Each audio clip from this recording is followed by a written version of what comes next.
okwanjula n'embaga kukutuusibwako City Bridals ku Kamukamu Plaza ne Hillwater Purity Nothing Less.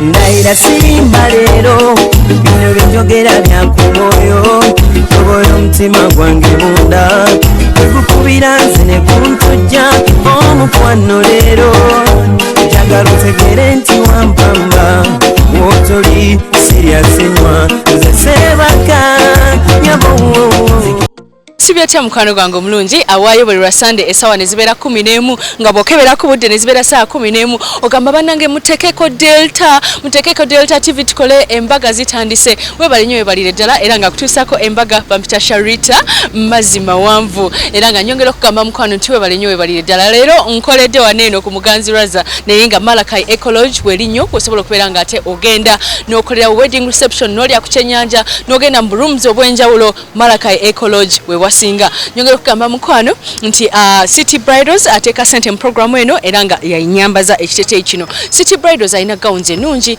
ne change dresses ennungi ne maids dresses gendawo wali eri ku Kamukamu Plaza ku Entebbe Road eduka na GF 34 ate Sharita's Bridal World ye yansibye kapenso kano jangu tukusibe enviiri za bulijjo nawe omugole jangu tukoleko. Sharita's tulina salon tulina school of beauty tulina video n'ebifaananyi cake decoration byonna omukolo ogutegeka mu lunaku olwo lumu wali eri ku Sharita's omusajja kasita gamba nti mukwano ngenda kuwasa duka emisindo jebwe papa tukoleko tukutegekera omukolo gwo ate nga tusomesa naye abagala okuyiga enviiri August intake mujje mufune fomu mwewandise akakati ndowooza oli mukwebuza leero akacupa kakutenga katono nkute kano kapote potable era nga kacupa kano ka Hillwater n'olwekyo nawe osobola ngo kefunira no parking omwana ku ssomero akacupa kano akaba baby naye nga bw'obeera ng'oli mukozesa wa nnyonyi ng'otera okulinnya ennyonyi mu Uganda Airlines bw'osangayo ecupa eno eya Hillwater ng'omanya nti gano ge mazzi agasinga kubanga mwegali ennyo. Hillwater gwe booteeka ku mukolo gwo kubanga anyumisa omukolo era ne ku mukolo guno gwe tugenda okulaga ejjinja bakozeseza Hillwater. Mu kaseera kano mukwano tugenda kubeera nga tugenda ejjinja wali eri ku Town Hall Sharita's Bridal World yakoze ku mugole twabaddewo nnyo yatutudde paka jjinja ne tubeerawo ne tumukolako ne Delta TV yabaddeyo babagatidde ku church e Bugembe oluvannyuma ne beekubya ebifaananyi ne bagenda ate wali eri ku Civil Service Hall ejjinja ne bakola reception. Omukyala ye Miriam Onyango Nalulungi alina kifiga kye omwami ye Geoffrey kati kutuuseeko omukolo guno gwasitudde abanene bangi nnyo mu jjinja tova ku Delta TV tukole nkwagala nnyo bamuna bababa ne bamama mukobaki mwebale kuleeta mikolo ku Delta TV tukole nze Sharita Madi Maleyi mbagala nnyo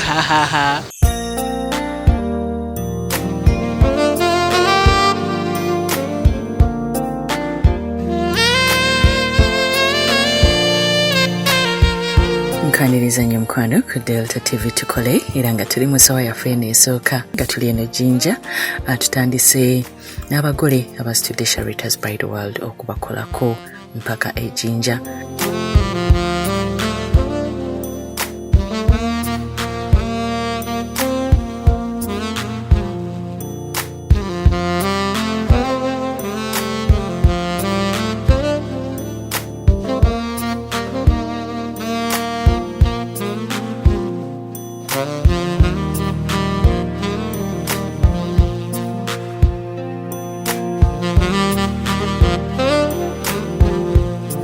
Olwamaze okukolebwako ne batambulira mu motoka eziri expensive ne bagenda ku church e Bugembe Cathedral.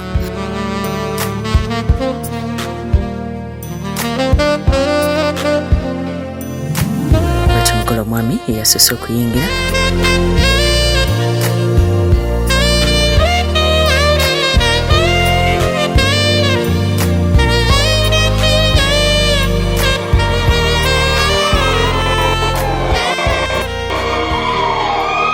era nga omugole omukyala yaleetebwa taata we ng'anyumye nnyo omukyala mulungi ayagala ebintu ebikakamu tayagala nnyo bintu biwoggana.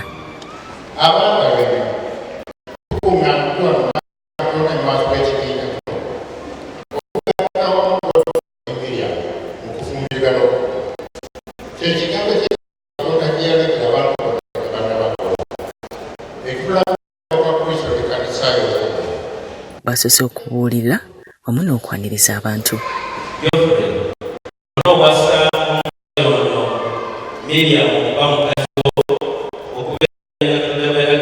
Batyo bakubye ebirayiro ono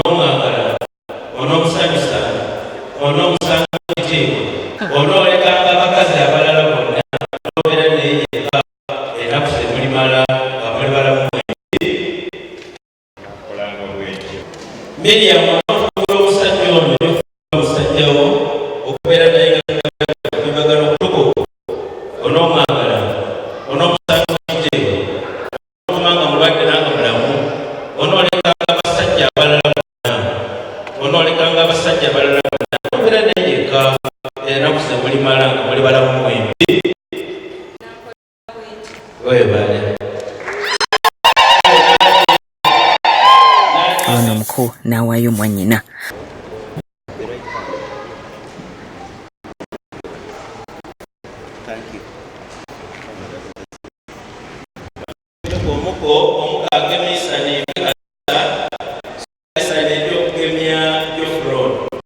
This is a special gift for you from God.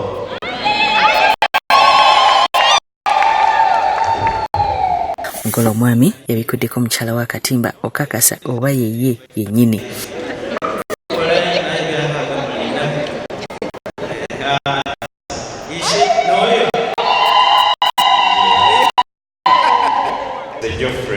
Nkuwasa gwe Miriam bayongedde okuba ebirayiro gwempasizza okubeera naawe obubi ne mu bulungi obugagga ne mu bwavu obulwadde ne mu bulamu okwagalanga n'okukuumanga okutuusa okufa okuli twawukanya Katonda bwe yalagira. Era Miriam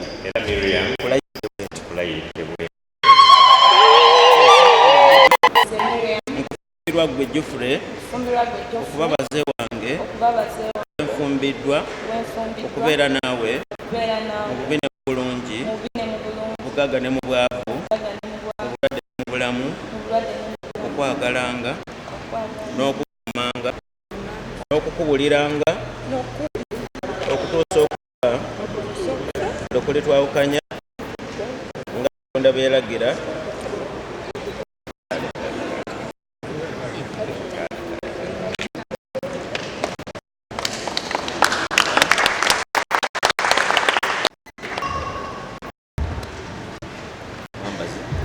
era oluvannyuma ne bateekako empeta.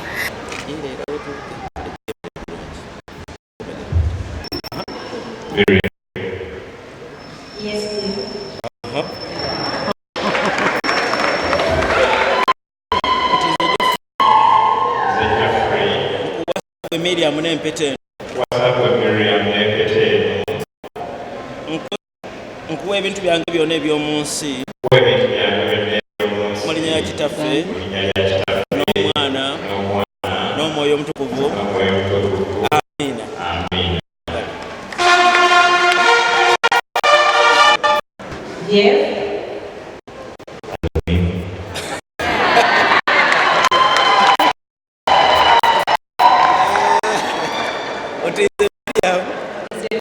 Nkufumbirwa gwe Jofre n'empeta eno okussaamu ekitiibwa n'omubiri gwange ebintu byange byonna eby'omu nsi mu linnya lya Kitaffe n'Omwana n'Omwoyo Omutukuvu. Amiina.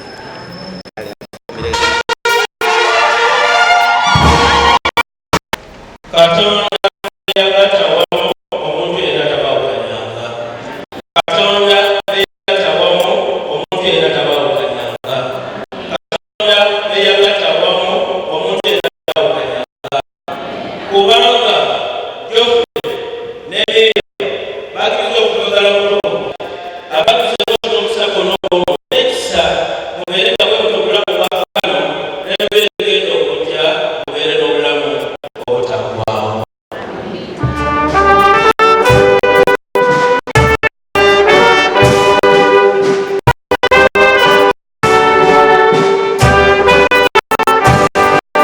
Batyo basayiniza certificate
beebaza Katonda okubatuusa ku kkola lino ery'obufumbo.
This is a legal document by the Judicial of the state and the canonical of this church.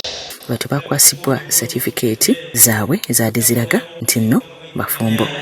God has put you there. I give it to you in the name of God the Father, the Son, the Holy Spirit.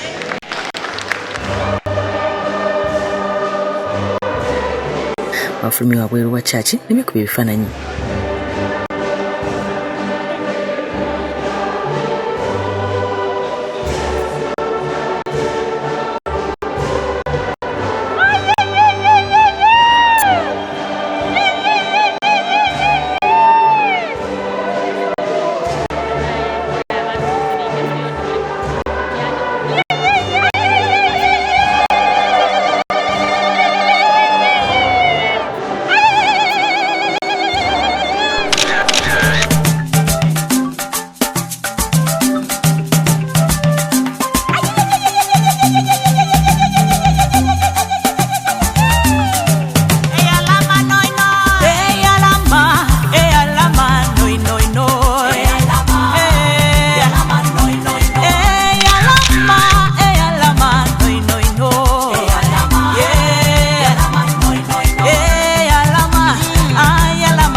Gardens okusobola ate okwekuba ebifaananyi ebirala. Njagala okutegeeza nti akaseera ka Gardens kabeera kakozesebwa abagole okuwummulamu wamu n'okwongera okubeerako omukwano nga beeteekerateekera ekibiira kiddako ekya reception. Mwena mikwana bafaako babuzaako mwena balungi abandabawo baagala nnyo abampakuza mwene ndyako nzo kwebaza olw'ebirungi byankoledde tukwebaza olwa Uganda gy'otuwadde afe tukwebaza olw'emirembe gy'otuwadde webale etasiima ebulajuwa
reception bagikwatidde ku civil service center ejinja era bwe batunga decoration bakozesa white, pink ne green kwabaddeko fresh flowers of course n'amazzi agakyasinze okubeera amalungi mu Uganda aga Hillwater. Bataddewo red carpet abagole kubadde balina okutambulira.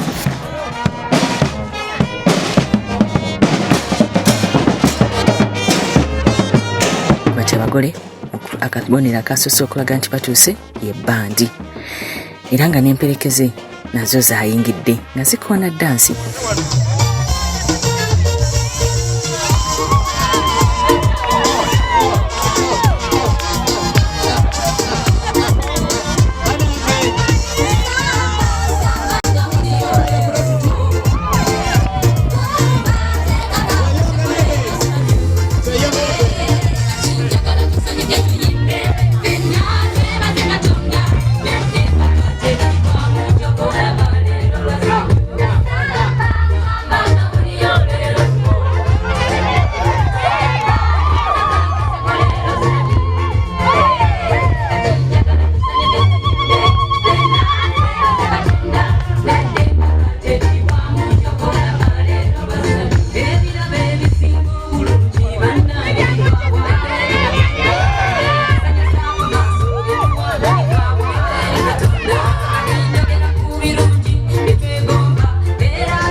Olwatuuse basaze akaguwa wakati mu nduulu empitirivu nga bamanyi bannaffe abasoga bamanyi okulaga essanyu.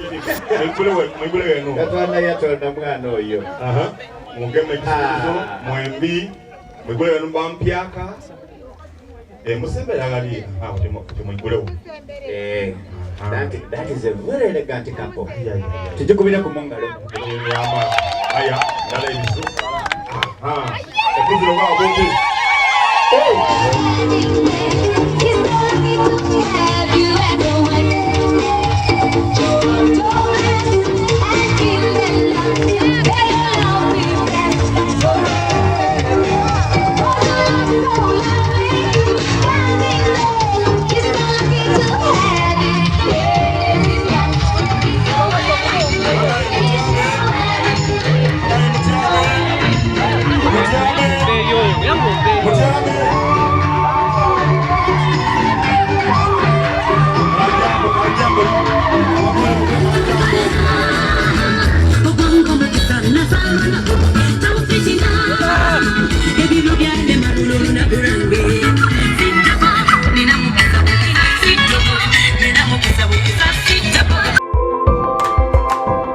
Okyalaba okwanjula n'embaga nga kukutuusibwako The City Bridals ku Kamukamu Plaza ne Hillwater, purity, nothing less.